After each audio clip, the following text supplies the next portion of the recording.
다 같이 사도신경으로 우리의 신앙을 고백하며 새벽 예배를 하나님께 드리시겠습니다. 전능하사 천지를 만드신 하나님 아버지를 내가 믿사오며 그 외아들 우리 주 예수 그리스도를 믿사오니 이는 성령으로 잉태하사 동정녀 마리아에게 나시고 본디오 빌라도에게 고난을 받으사 십자가에 못 박혀 죽으시고 장사한 지 사흘 만에 죽은 자 가운데서 다시 살아나시며 하늘에 오르사 전능하신 하나님 우편에 앉아 계시다가 저리로서 산자와 죽은 자를 심판하러 오시리라. 성령을 믿사오며 거룩한 공회와 성도가 서로 교통하는 것과 죄를 사하여 주시는 것과 몸이 다시 사는 것과 영원히 사는 것을 믿사옵나이다. 아멘.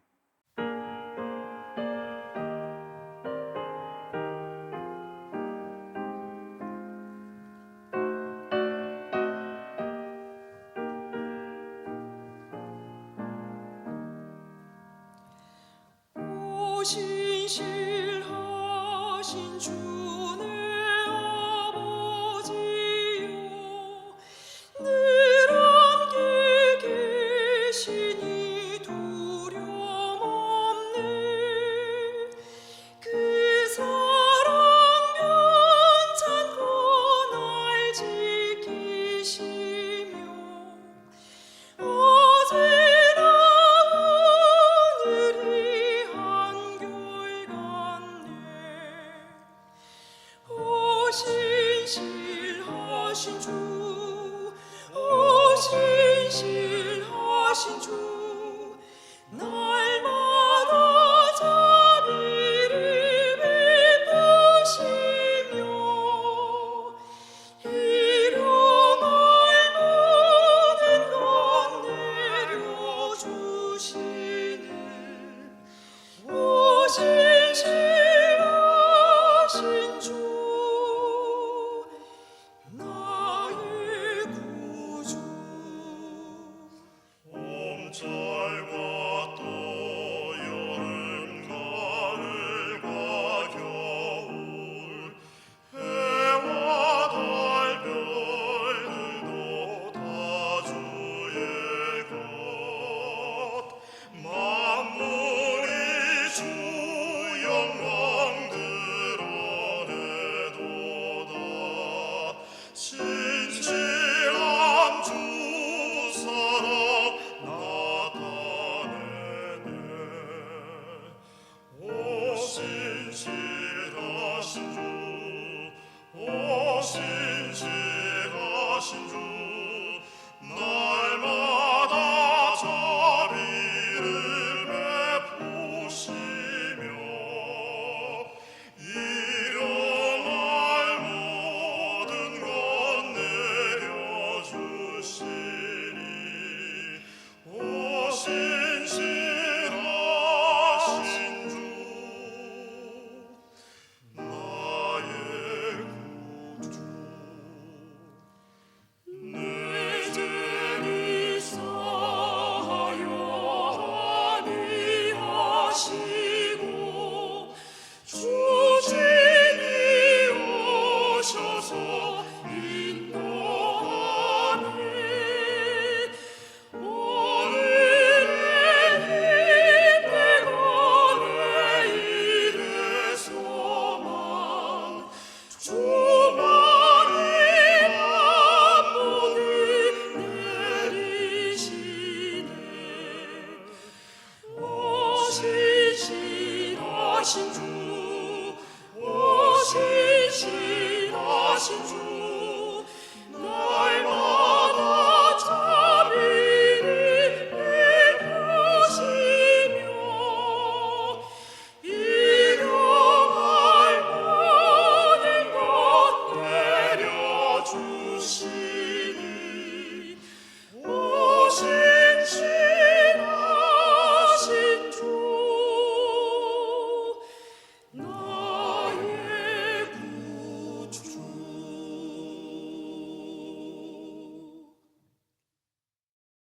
오늘 우리에게 주시는 하나님의 말씀은 예레미야 32장 36절에서 44절의 말씀입니다. 제가 봉독하겠습니다.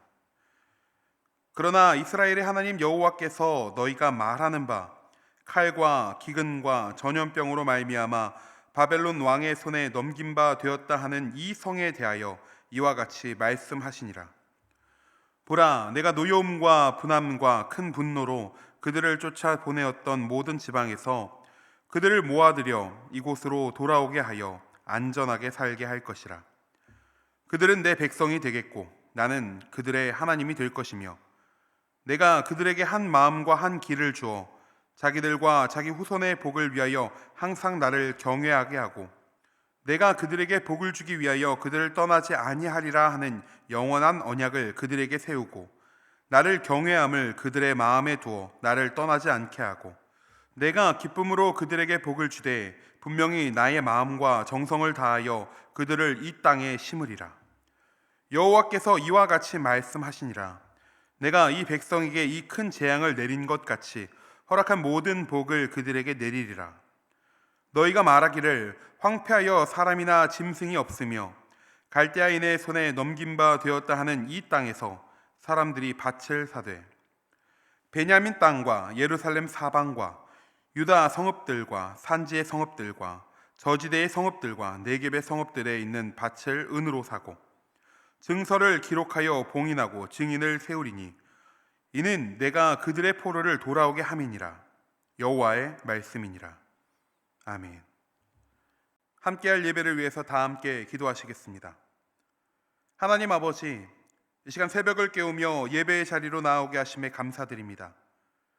이 새벽 드려지는 우리의 예배가 영과 진리로 나 자신을 주께 드리는 거룩한 산 제사가 되게 하여 주옵소서. 주시는 말씀을 통해 우리를 향한 하나님의 뜻을 발견하며 그렇게 살기로 결단하는 이 시간 되게 하여 주옵소서. 이 예배가 주님께로 향하는 소중한 한 걸음 되기를 소망하오며 살아 역사하시는 예수님의 이름으로 기도합니다. 아멘. 할렐루야. 오늘도 새벽을 깨우며 예배의 자리로 나오신 모든 성도님들을 주님의 이름으로 축복합니다.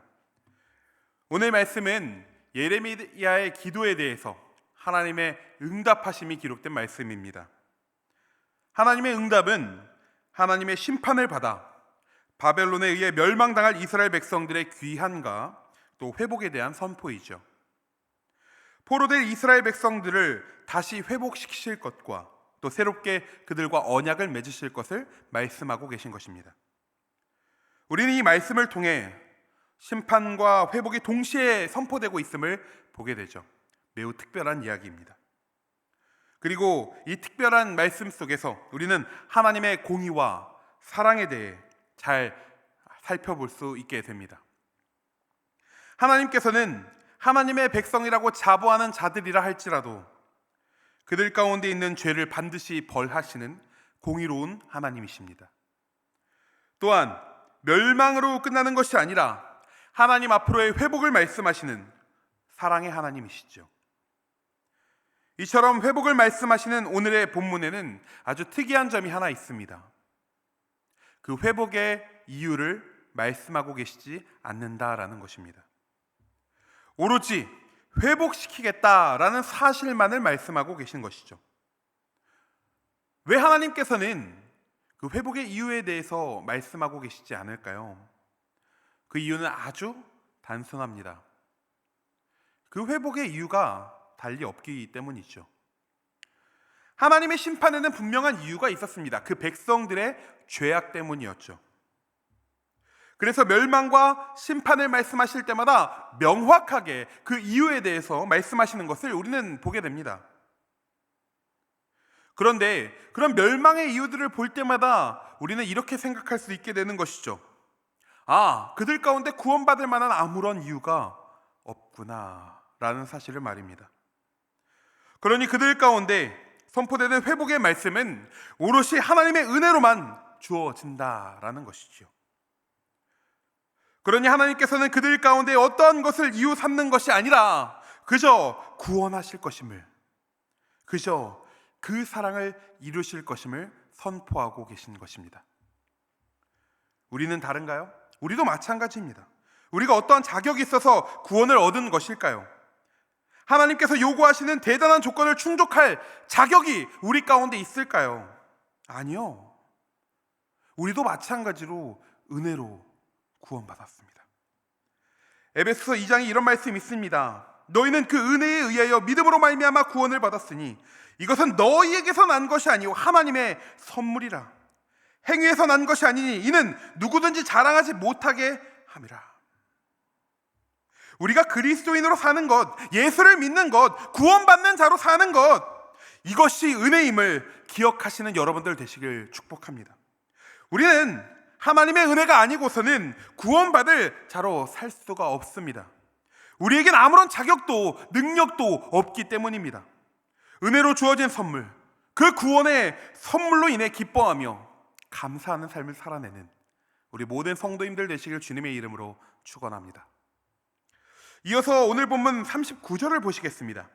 내가 그들에게 한 마음과 한 길을 주어 자기들과 자기 후손의 복을 위하여 항상 나를 경외하게 하고.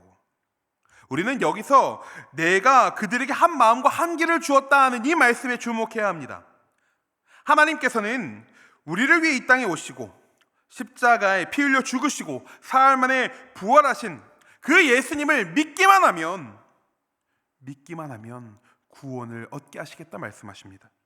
그런데 그 믿음조차 우리의 힘과 능력 혹은 우리의 결단으로 이룰 수 없다라는 사실이 바로 오늘 말씀에 나타나는 것입니다. 하나님을 경외하는 것, 하나님을 믿는 믿음, 그 믿음 또한 하나님께서 주신 것이다 라는 말씀이시죠. 믿음의 삶 또한 그 주도권이 하나님께 있다라는 것입니다. 우리가 그동안 들어온 이스라엘의 역사를 생각해 봅시다. 하나님의 백성이라고, 선민이라고 당당하던 그들의 역사가 사실은 당장 그 하나님과의 관계가 끊어져도 이상하지 않을 만큼 죄악으로 가득 차 있음을 우리는 보게 됩니다. 그럼에도 그들은 그때마다 구원을 경험하는 것 또한 우리는 보게 되죠. 하나님의 백성으로 믿음의 자리로 회복되는 것을 보는 것입니다. 계속되는 하나님의 은혜로 말이죠. 하나님과의 언약을 파기했음에도 하나님께서는 그들을 결코 버려두지 않으셨습니다. 예레미야 당시에도 바벨론의 공격에 결국 나라가 몰락하고 포로로 잡혀가게 되지만 이후에 그들은 오늘의 말씀처럼 다시 귀환하여 하나님을 섬기는 삶을 살게 되지 않습니까? 우리도 마찬가지입니다. 앞서 죄인된 우리가 하나님의 은혜로 여기까지 왔음을 고백하였습니다. 그런데 단 한 번 우리를 죄된 삶의 자리에서 구원하시고 하나님은 우리를 버려두지 않으셨습니다. 하나님께서는 믿음을 받은 우리가 어떤 삶을 살든지 방치하는 것이 아니라 우리를 날마다 지켜보시고 함께 하신다라는 것이죠. 만약 방치된 삶을 산다면 과연 우리 중에 누가 구원의 길을, 그 끝을 다다를 수 있을까요? 여러분들 만나보셨는지 모르겠습니다만 구원받을 날과 시를 묻는 이단이 있습니다. 이들을 우리는 구원파라고 부르죠. 그들은 한 번 구원받으면 다 이룬 것이라고 말합니다. 그들은 이 말이 얼마나 교만한 말인지 알지 못하고서 말이죠. 만약 그렇다면 한순간 인생이 180도 뒤집힌, 그래서 죄와 완전히 단절된 삶을 살 수 있어야 된다는 것인데 그런 사람을 우리는 찾을 수가 없습니다. 인간은 계속해서 넘어지기 때문에 그렇죠. 우리를 구원의 자리에서 밀어뜨리려는 악한 사탄은 우리의 의지보다 훨씬 힘있고 훨씬 강합니다. 심지어 매우 교활하고 악합니다. 그래서 우리는 구원받은 하나님의 백성으로 살아가면서도 날마다 흔들리고 넘어지는 것이죠. 그러나 그럼에도 우리가 일어날 수 있는 것은 우리를 죄 가운데 버려두지 않으시는 하나님께서 우리를 끝까지 붙들어 주시기 때문에 그렇습니다. 구원의 완성의 날까지 말이죠. 로마서 8장의 말씀입니다.